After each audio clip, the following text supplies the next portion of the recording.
Good afternoon, one and all, and welcome to episode 10 of the 𝗘𝗣𝗦𝗧𝗥𝗑𝗧𝗏 podcast. I'm 𝗖𝗘𝗦𝗦𝗧𝗥𝗑𝗧𝗏, your host for today, and I'm also joined by 𝗘𝗣𝗜𝗏𝗧𝗏 and Luke Armstrong. And Fabio and Ben, who are also in the room, but might join us for sections. So, in today's podcast, we'll be briefly looking at 𝗖𝗘𝗦𝗧𝗥𝗑𝗧𝗏 in Llynelli on Tuesday night. We'll have an exclusive interview with Chester FC forward Adam Thomas ahead of tomorrow's home game versus South Shields, and we will also have a light-hearted feature at the end of the podcast. So we hope you enjoy, and thank you for listening.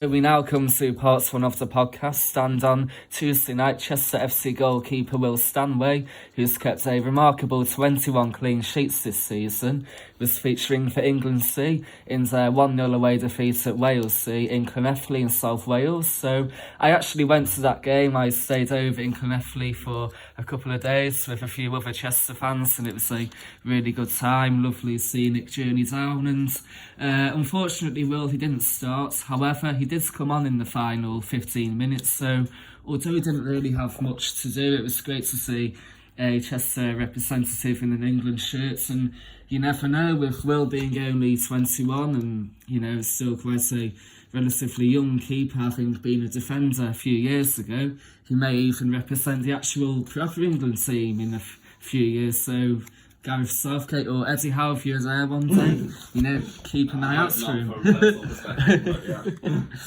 Yep, so Luke, what do you think about 𝗖𝗘𝗦𝗧𝗥𝗑𝗧𝗏? I mean, for me personally, I did a piece on this on the website not long ago, but he has been Chester's best player this season. He's been the one keeping them in games. I mean, obviously he's had a very settled defence in front of him and a very strong defence, but some of the saves he's made in games, he's been brilliant for the Seals this season, so, and well deserved to see him get that call up. Yeah, and he'll be out of contract in the summer, so it'll be interesting to see whether, if Chester go up to the National League, whether he'll stick around, or I think he does deserve to play higher up. The big thing is going to be promotion. It's going to boil down to that, because there's no doubt he's good enough to play at a high level, maybe even higher than, you could argue, higher than the National League, maybe. So it'll certainly in a few years. So it's going to be getting promoted will be key to keeping hold of him. I do think that. I think if they stay in the league they're at, I think for his career he'll want a promotion up the leagues for his career quite quickly in order to maybe achieve what he wants to end up achieving, which I think eventually for him would want to be like playing for England first team. I think that would be what he'd look to want to achieve. And obviously, how it's 21, 22 is he's still so young. Especially when keepers go on till they're like 40 years old, he's got a long career. He's got time on his side, but he will want to progress through the divisions, considering how well he's played. And obviously he's got family ties connected to England as well, with his sister Georgia playing for the England women's team as well. It's almost like, well, for him, having his sister playing like in such a high, playing such high caliber football for the women's teams and stuff, it's like he's had a bit of like a shadow to fill in a little bit with his sister, but I think he's making a good name for himself on his own. For himself, like 21 clean sheets in March, it's incredible, unheard of, really. Yeah, it's one of the best it'll be one of the best clean sheet records in England. In England, definitely. Yeah. Maybe even further afield. He's done very well.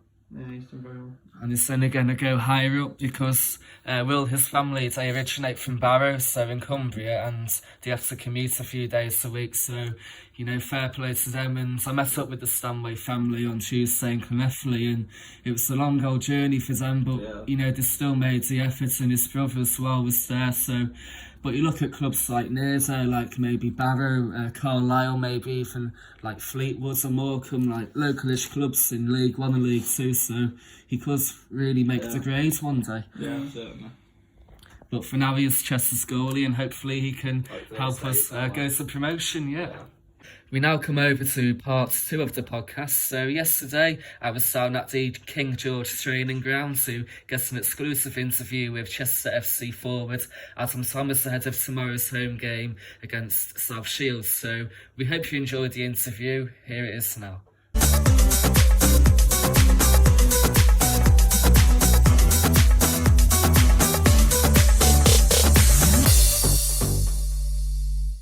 I'm now joined by Adam Thomas for the Esteron Central podcast. So Adam, thank you for joining me.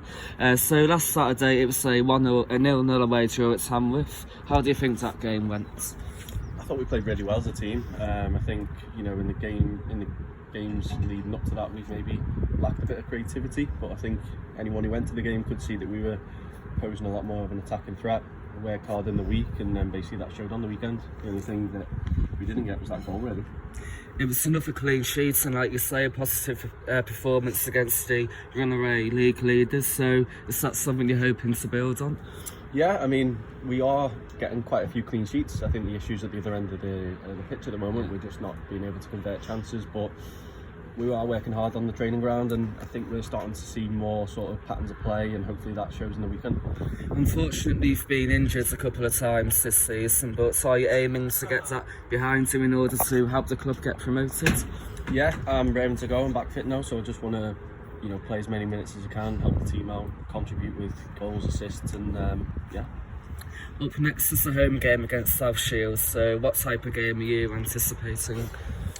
Probably similar style of play to us in terms of similar formations, and that's what we've been working on. So I think it'll be quite there's a lot going on the game in terms of there's a lot riding on it. They're 3 points behind us with a game in hand, so it's a big game, but I'm confident we'll step up to it.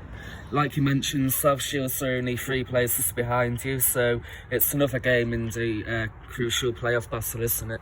Yeah, I mean, ultimately we've got to take these kind of games as like playoff games, so yeah, looking forward to it. It's fair to say that recent home performances have been a bit disappointing. Do you reckon you can get back to winning ways on Saturday?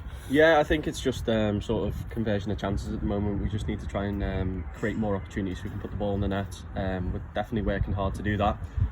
So we just need to go out from minute 1 to win the game.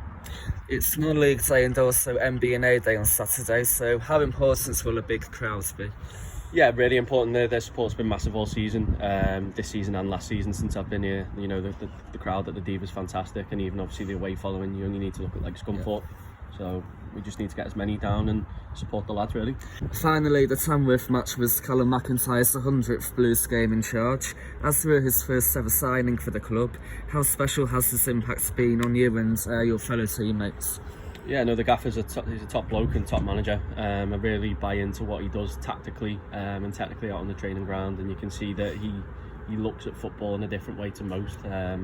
So, yeah. Thank you for your time, Adam, and good luck on the weekend. Thank you. Right, so Sam, what was your reaction on the Adam Thomas interview?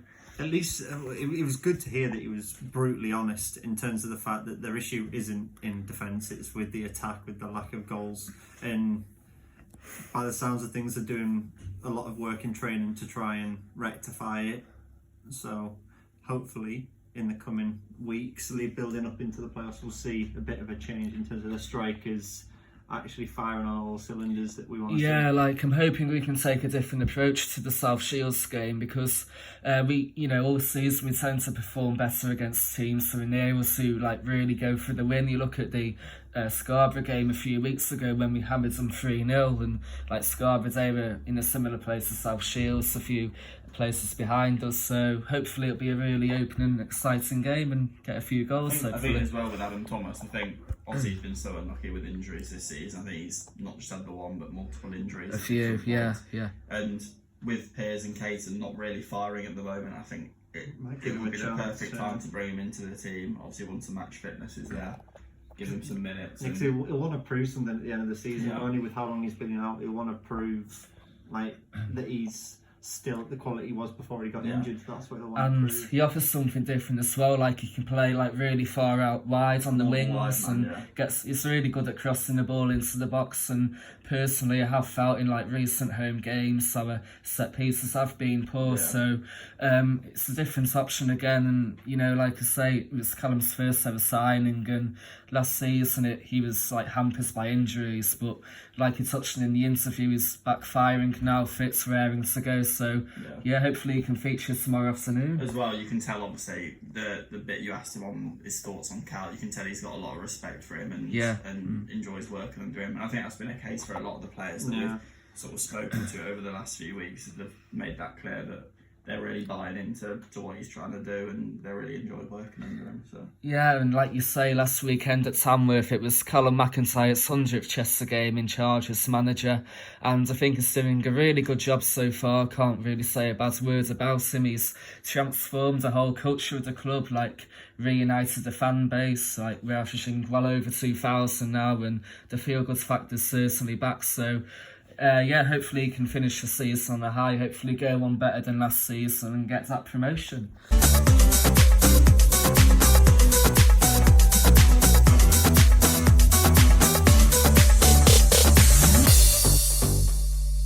We will now end episode 10 of this 𝗘𝗘𝗦𝗧𝗥𝗑𝗧𝗏 Central podcast with a little bit of a more light-hearted section. So usually we have a Wally of the Week theme, but today it's been quite a special day because prior to the podcast we had our final ever lecture at uni. So we would like to dedicate this segment to Mark Hannaby, who was our winner of the week. So for those of you who don't know, Mark has been our lecturer for 3 years, so now he's been with us for a variety of different modules, so it's been an absolute legend. Helped us with a lot of things, hasn't he? So do you want to give a few words on Mark? I think legend's an understatement, to be fair. He's been fantastic, really. Obviously we started in just after COVID, so we couldn't really see his face until a good 6 months after because we were still wearing face masks in the room. But when you get to know him, he's a really genuine, nice and honest guy, and he's carried us through this module particularly, really, because he's given us loads of ideas for stories and stuff like that, and he's just been a real helping hand and a good guidance and a bit of a leader, really, in sorting all this out. So yeah, I just think he's certainly our winner of the week, winner of the year even. But yeah, winner of 3 years. For me, yeah. By the way, if you've not heard my voice, I've just joined the pod. Hello. Yeah, welcome to Fabio. Yeah, just for the last section of the pod, I just want to speak highly of Mark. I'll sit back in obscurity now while everyone else talks.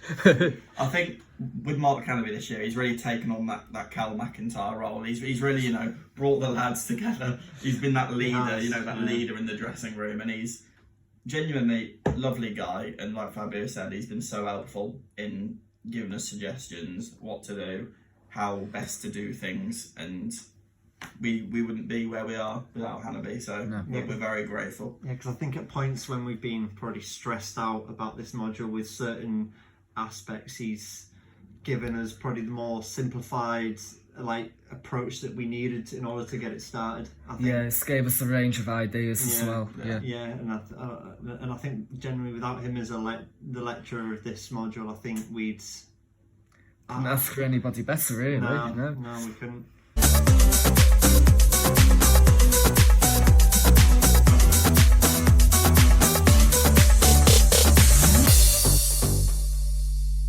So that concludes episode 10 of the 𝗘𝗘𝗦𝗧𝗥𝗑𝗧𝗏 Central podcast. I would like to thank Fabio, who joined in for the latter segment about Mark. Yeah, thank you for letting me pipe in there. And also Luke and Sam as well for joining me. And of course, I would like to thank everybody who has tuned in. So we hope you enjoyed the podcast, and we would like to wish Chester good luck for tomorrow afternoon. So until the next time, thank you.